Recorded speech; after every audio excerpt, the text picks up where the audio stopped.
For many of us, coming home is that of an average affair, part of a normal day. But imagine arriving home, settling in, then suddenly there's a knock on the door.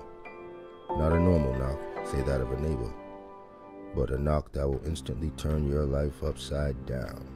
Well, that's what happened to tenants and a landlord on April 22nd, 2009. Average people, average lives, but not an average occurrence. This had corruption written all over it. Politicians made men, deeds and deals, intimidation, lies and deceit, absolute evil. This is the real life story of a landlord and his tenants, the fight for justice against powerful figures with secrets and motives. A valued Victorian property passed on generation to generation, now gone. Why did this happen? How could it? Was it because the tenants were low-hanging fruit of Ethiopian and Brazilian descent and didn't have the financial means to fight back? No one had answers. The landlord robbed. He faced only shrugged shoulders and turned backs. The world needs to know that illegal taking of property can happen, and can happen when you arrive home tonight. Imagine finding your personal belongings on the sidewalk when you arrive, placed there by city officials without due process of the law. Corporate criminals at their finest. How's that for a delicious cup of tea?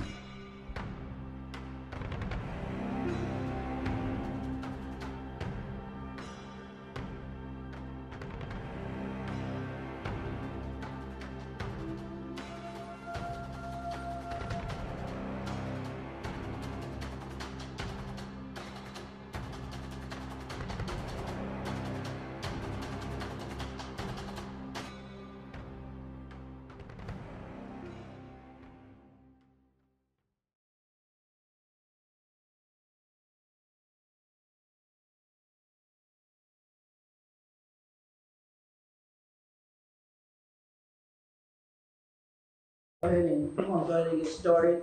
You guys are tuning in. This is James. He's here from Massachusetts and he has a story to tell. So by all means, James, introduce yourself. Hi, my name is James Ryan and I am from Boston, Massachusetts, and needed to tell a story about civil rights violations in Massachusetts that get ignored by law enforcement. When you say civil rights, people might picture what they think you're talking about. So let's be a little specific. What rights have been violated that cross you? Okay, well, picture this for the viewers. Picture this. You're sitting in your home at 4 o'clock on a beautiful April day, blue sky, clouds, and there's a knock on your door. And you get up and you answer the door, and there's a gentleman standing there with a policeman's badge, and he tells you that you need to move out immediately out of your house or you're going to get arrested.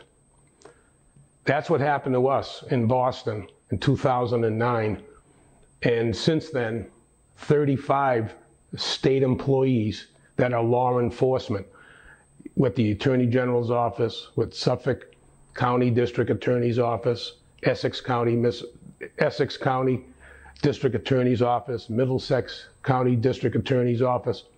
Multiple people have passed the buck and all turned a blind eye to the Ethiopian and Brazilian folks that were tenants of mine. They were thrown out on the sidewalk because the mayor's friends wanted the property. In fact, the year before the boarding, the mayor's friend had stopped me 3 different times at 3 different locations, telling me he was going to buy the house, even though it wasn't for sale. Let's rewind a little bit. Let's talk about this property. So, first of all, you are a landlord in your area. You're used to having property. You're used to all of the rules and inspections and things of that nature in your city. You're not new to any of this. So let's talk about the property that these good people were removed from. How did you become owner of this property? Okay, well, my grandmother in 1959 purchased the property on September 11th, 1959. She was a widowed single mother who wanted to better her family. So she bought this 8-unit property, fully permitted, and the city did regular inspections on a yearly basis.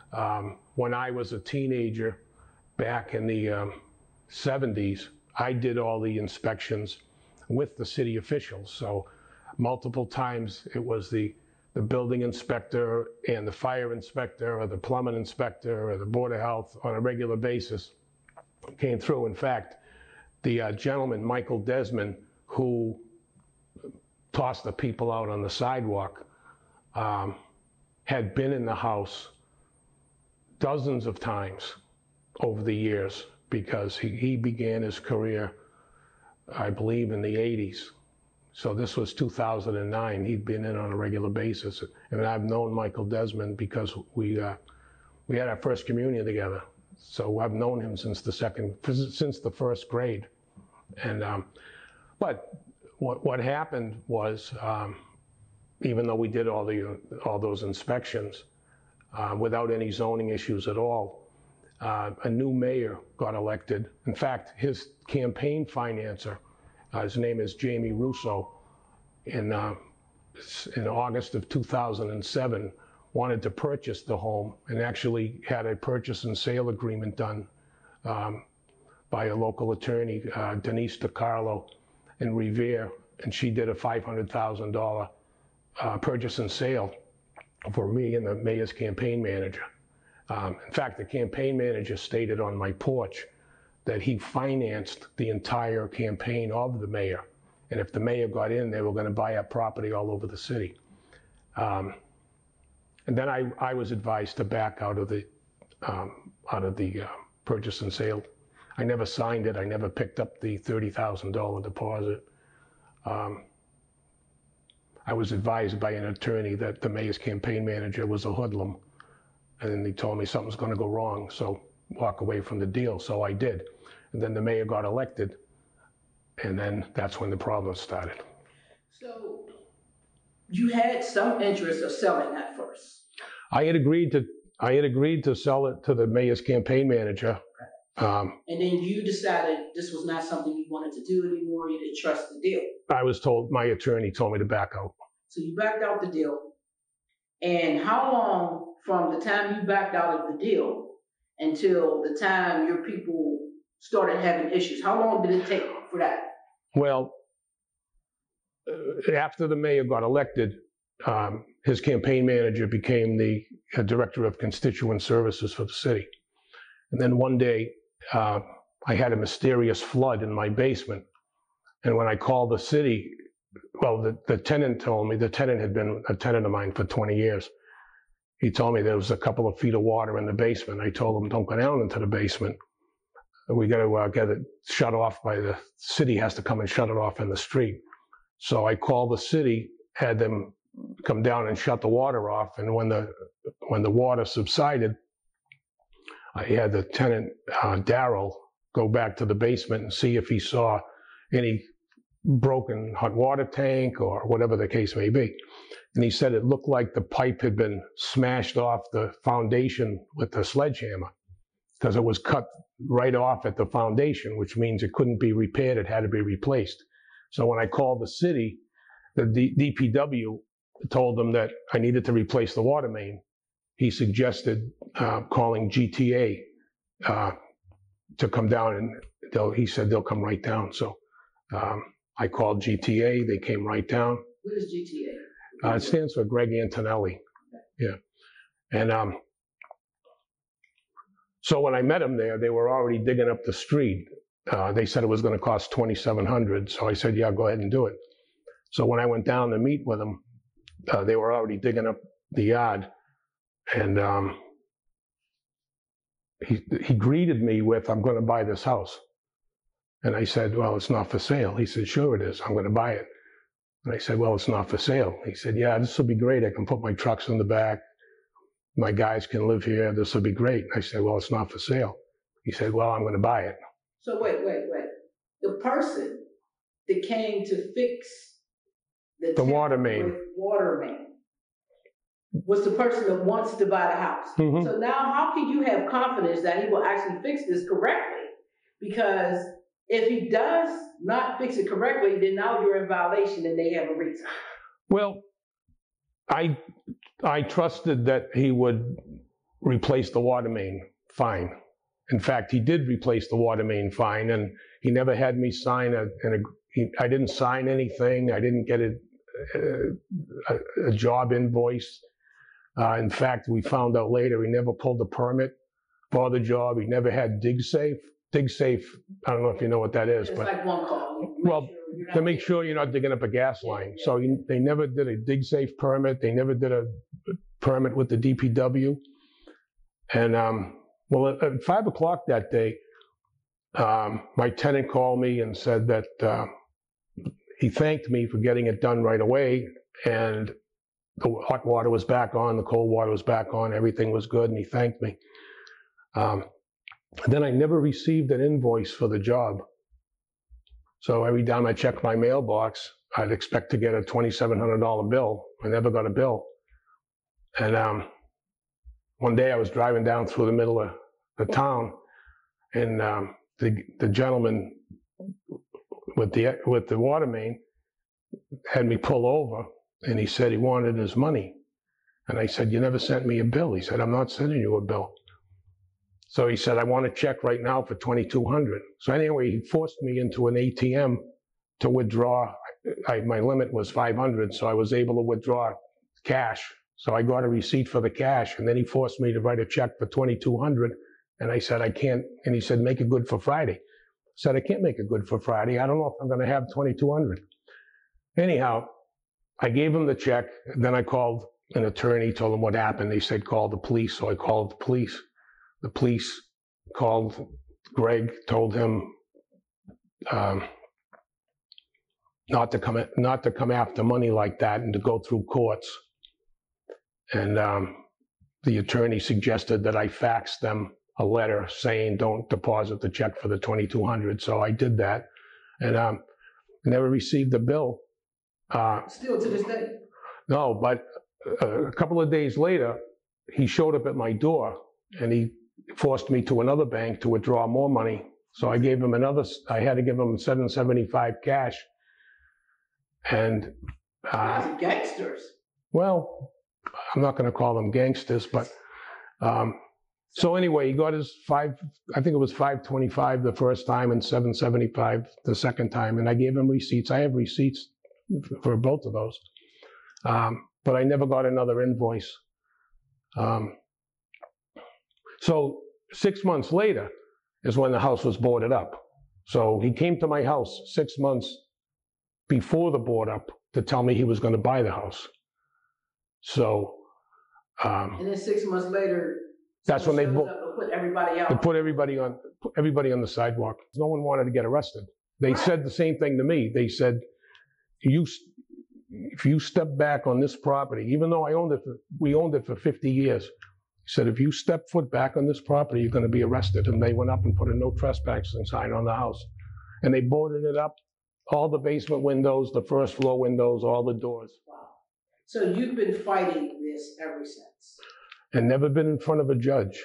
In fact, the city's law firm, KP Law, is the largest municipal law firm in the Commonwealth of Massachusetts. From what I read, they have about 2/3 of the city and towns as clients. I first sued the city for $500,000, and then KP Law defaulted, so I won the $500,000. They told my attorney that they misplaced the file and they forgot to go to court. So about 2 weeks later, they reached out to my attorney, and when they said that they forgot to go to court, they asked if I'd be kind enough to remove the default to show the court that I was cooperative. So my attorney convinced me to remove. He said that they were going to get it removed anyway, so you might as well show the judge you're cooperative, because if you fight it, you're going to lose, because they're going to remove the default. So as soon as I agreed to remove the default at my lawyer's advice, KP Law ran into the judge and had a $100,000 cap placed on damages, saying that in Massachusetts, if a municipal employee makes a mistake, it's only a $100,000 liability. Now that judge, by the way, his name is Peter Krupp, was appointed after he had defended Whitey Bulger the gangster. So he was Whitey Bulger's defense attorney, and once Whitey got sentenced, he got appointed to a lifelong judgeship in Massachusetts. That's the same judge. Did you ever get your $100,000? No. You never got anything from your house? They just took your house? With the house, well, what happened was the city, after the boarding was April 22nd, 2009. And in July, a couple of months later, I had listed the house for sale. And the city, they put it on the abandoned property list and told the Attorney General's office, Greg Decker-Mengian and Matthew Burge, that they hadn't been in touch with the owner in years, and they had no idea where he was. So you're out here waving your hands in there and anybody will listen. Meanwhile, your city government is saying... And the state, and the Attorney General's office, because on October 13th, 2009, well, on the Friday before that Columbus Day weekend in October, my real estate broker got an offer on the property. But meanwhile, I had a hearing at Malden District Court on the boarding of the house, because I had filed charges. I appealed the boarding of the house, and that was set for October 15th, 2009. Well, a couple of days before, I got a call from my broker, and he said he was at City Hall with the city solicitor, and if I didn't take the offer that he had in his hand that day, the city and state were going to come out the next week and bulldoze the house. So he tried to force me to take the offer. So it turns out that that buyer was also a friend of the mayor's friend too. But I refused to take the offer, and then when I called the Attorney General's office on the Tuesday after Columbus Day, I talked to Attorney Decker-Mengian and Attorney Burge on the phone, and they're the ones who told me that the city has been telling them that they couldn't find you. And I said, well, I have a hearing Thursday in court. So when I went to court on Thursday with my attorney, Melissa Murphy, who was the attorney for the city, like in the city solicitor's office, she walked into the clerk's office for the hearing and said, we're dismissing the citations against Mr. Ryan. We never should have done what we did. So I was so surprised that they were dropping it. So my attorney, Evan Geller, great guy, asked the city attorney to put that in writing. She said, I'm going to go back to my office. I'm going to type it up. I'll fax it to you. You can have your client sign it, and then you'll be all set. So we trusted the city attorney when she said she was going to go back to her office and fax the agreement to my attorney. This was on the 15th of October, 2009. She never faxed it. To this day. But she never faxed it. So I'd call the attorney. I called him a few days later, and he said, well, they're busy. I'm sure we're going to get it. Weeks went by. She never did the agreement. When she said she was going to send the fax, she agreed with the clerk to have a review date, because they asked me. I told them I'm selling the house. So she said, well, you still owe us $10,000 in fines. They were fining me $300 a day, saying that there were 5 violations. So that was, by October, it was a $10,000 bill. I said, I'm not saying that there weren't any violations in the house, but I'll split the difference. So how about if I pay $5,000 when I sell the house? She agreed to that, and the clerk agreed to that. They put it into an agreement, and then the review date was going to be in April. Well, Evan Geller couldn't get the city to comply with the dismissal notice. I hired another attorney, Frank Adavanola, from Boston. So I had two attorneys trying to get the city to give me the documents so I could get the house back. Both attorneys couldn't get the city to comply. I showed up at the April date. The city defaulted. The city never showed up. Meanwhile, I got a foreclosure notice from the bank because I hadn't been able to pay the mortgage since they boarded it up. I had the receivership. The Attorney General's office was going forward with the receivership. Turns out that when I did a Freedom of Information request with the Attorney General's office, the person that they had slated to be the receiver, his name was Frank Amato, turns out went to school with the guy who put in the water main and is a best friend with the guy who boarded the house and with the mayor's campaign manager. Uphill battle. So far. So now you're in a position where you have no house. Correct. And it seems like you owe the city money at this point. The taxes for the city were due, and the mortgage was due. So the city wanted to have a receiver appointed so that the receiver could step in front of the bank. That's how they do that. The judge, Lee Johnson, asked the Attorney General's office if the bank's attorney was there, and the Attorney General's office said that they couldn't reach the bank, and they couldn't get in touch with the bank's attorney, and they had no way to do that. So the judge, Lee Johnson, he said, something sounds fishy here. So the judge told me to go because I told them the bank already did the foreclosure papers, because this was in July of 2010. So a year later, they had already filed their foreclosure papers. The judge told me to leave, and he told them to come back the next week with the bank's attorney. Well, what happened was Frank Amato, who went to Malden Catholic, and Greg Antonelli, who went to Malden Catholic. Somehow Frank Amato turned the house over to Greg. So the guy who told me in 2008 3 times he was going to buy it, he wound up buying the property for $70,000 less than I owed. And he got the property. I reached out to you and scheduled this interview because we just got tossed from the United States Supreme Court about a month ago, after going through all the courts in Massachusetts. So we were in the Middlesex Superior Court, we're in the Appeals Court, we're in the Massachusetts Supreme Court, we're in the United States District Attorneys, United States District Court, we're in the First Circuit Court of Appeals, and we made it to Washington.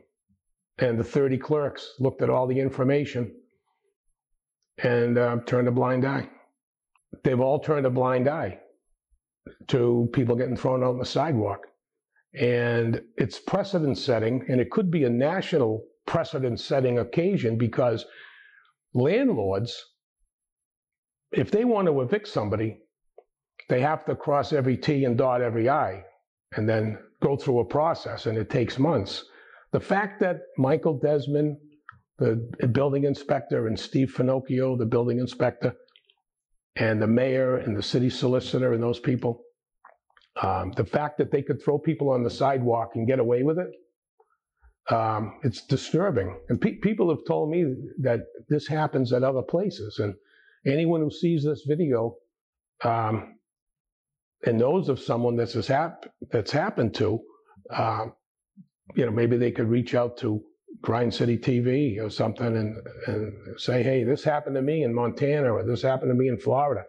I can't be the only, these people who got thrown on the sidewalk without any due process can't be the only ones. In fact, the mayor and I were on a radio show. Dan Ray, Nightside with Dan Ray. It's WBZ in Boston, and he claims that his radio show is heard in 38 states. In fact, I've listened to it, and people from Pennsylvania call in so they know who he is. The mayor and I were on a radio show, and the mayor claimed that he had put the Ethiopians and the Brazilian folks up in a shelter. And I said, oh, that's not true. And as soon as I said that, Dan Ray cut off the interview, and he said to me, that's it, we're not litigating this case, right?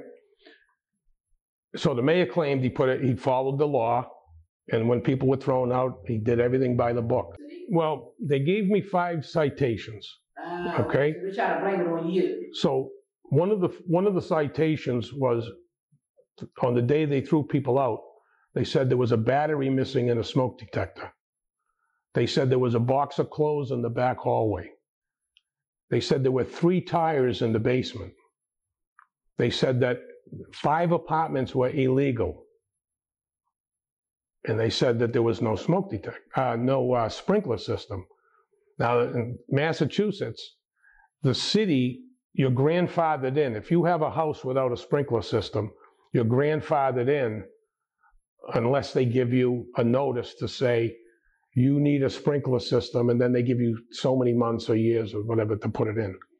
Well, that's why they dismissed the charges on October 15th, because they never should have done what they did. They broke the law. So at this point, you know, you're quite a few years in to this fight. I'm sure a lot of people will wonder, why are you still fighting? Like, you keep getting rejected and kicked out. Why are you still fighting? Well,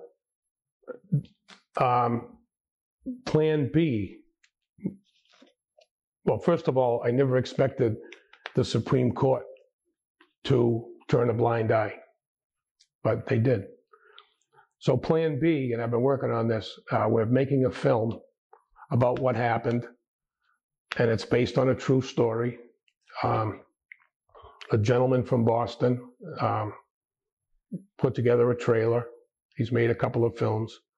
I have Mickey O'Day from Boston, who's worked with Denzel Washington on The Equalizer and a few other films. And we're putting this film together. And people think that Massachusetts isn't racist, or that cities around Boston aren't racist. But I asked the city council on cable TV at one of their meetings if their colleagues would have done this to my tenants if my tenants were all Italian. And they all stared at me like they were wax figures. They couldn't answer that. Now, other people, whenever I've asked that question, they say, of course it wouldn't have happened. If the tenants were all Italian, this never would have happened. And the only reason it did happen is because the city fathers looked at my tenants as low-hanging fruit. What gave you the courage to come here and share your story with us? People need to know that there is corruption in Massachusetts. And it's pretty obvious that since 2009, when the Attorney General's office was involved with this house being boarded. In fact, 2 days ago, Catherine Dirks, who's the attorney for the Attorney General's office, who's been involved for years, asked me to resubmit the complaint online with the Attorney General's office, since the city has admitted that they don't have any receipts or any documentation for the shelter that the mayor claimed on the Dan Ray show that he put the people up. So I did. I submitted it online with them the other day, and I memorialized it with a letter to Nathaniel Hyman and attorney Catherine Dirks. Well, here at Brown City, we salute your courage for even coming to Pittsburgh and allowing us to help you tell your story, and also the patience and diligence it takes to be in this journey over 10 years with your city and fighting and not giving up. We salute you, and we want to thank you very, very much. And I want to thank you for having me here too.